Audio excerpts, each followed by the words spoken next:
허무한 인생을 살아갈 때 지혜로운 사람은 그것을 극복해야 합니다. 이 오늘 말씀에 보면은 지혜로운 사람이 어떻게 허무한 인생을 극복해야 하는가, 그 삶의 자세에 대해서 우리에게 가르쳐 주고 있습니다.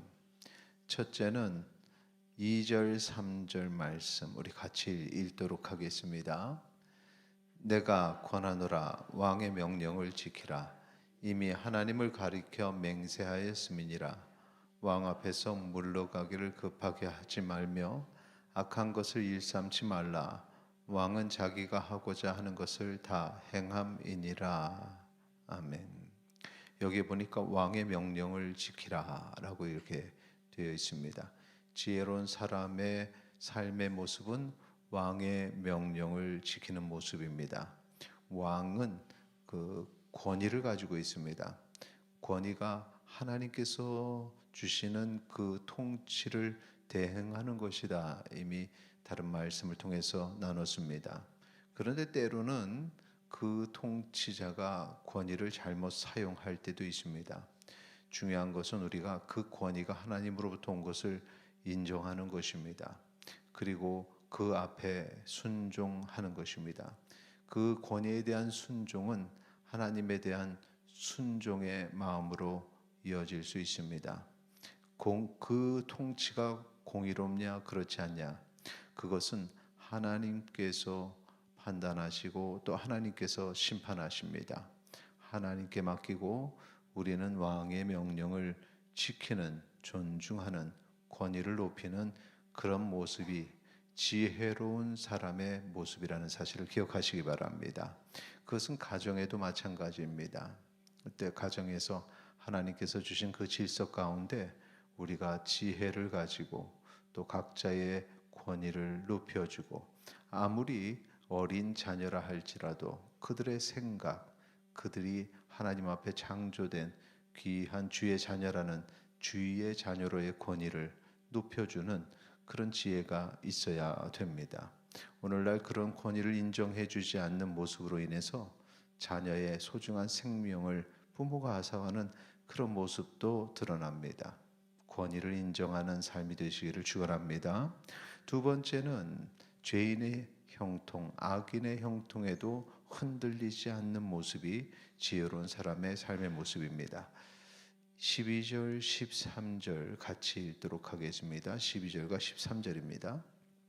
죄인은 100번이나 악을 행하고도 장수하거니와 또한 내가 하노니 하나님을 경외하여 그를 경외하는 자들은 잘 될 것이요 악인은 잘 되지 못하며 장수하지 못하고 그날이 그림자와 같으리니 이는 하나님을 경외하지 아니함이니라.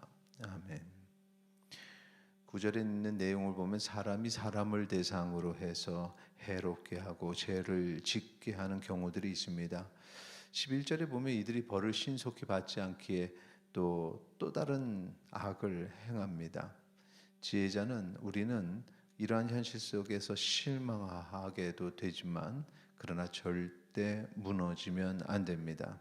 왜냐하면 죄인이, 이 악인이 악을 행하면서도 장수하는 것처럼 보이지만 결국에는 멸망하기 때문입니다. 진리는 악인이 반드시 무너지고 의인은 반드시 일어난다라는 사실입니다. 시간의 차이는 있겠죠. 그러나 하나님의 공의는 반드시 이루어진다는 사실을 신뢰하면, 이 세상에 대한 신뢰가 아니라 반드시 하나님께서 공의를 세우신다라는 하나님을 믿고 신뢰하고 그렇게 살아가는 주님의 백성 되시기를 바랍니다. 세 번째, 지혜로운 사람의 삶의 모습은 의인의 억울함에도 슬퍼하지 않는 모습입니다. 세상에서는 악인이 상을 받고 의인이 벌을 받는 경우가 있다는 것이죠. 이러한 상황에 참 인생이 헛되다 생각될 수 있습니다. 그런데 14절 말씀 우리 읽고 그 다음 이야기를 하죠. 14절입니다. 세상에서 행해지는 헛된 일이 있나니 곧 악인들의 행위에 따라 벌을 받는 의인들도 있고 의인들의 행위에 따라 상을 받는 악인들도 있다는 것이라. 내가 이르노니 이것도 헛되도다. 악인들이 어떤 행위를 했는데 벌은 의인들이 받는다. 억울한 일이죠. 의인들이 악인들을 앞에 두고 의인으로서의 행위를 했는데 사람들은 그걸 모르고 악인들이 상을 받는 그런 상황들, 참으로 헛되다, 불공평하다라는 것입니다. 그런데 이런 불공평한 상황들을 하나님의 계획하심이라는 그 시각에서 보지 않으면 억울해할 수밖에 없습니다. 인생이 헛되다고 말할 수밖에 없는데, 우리가 기억해야 될 것은 그 모든 상황 속에 하나님의 계획하심은 있다라는 것입니다. 마지막 17절 마지막 말씀입니다. 우리 같이 읽도록 하겠습니다. 17절.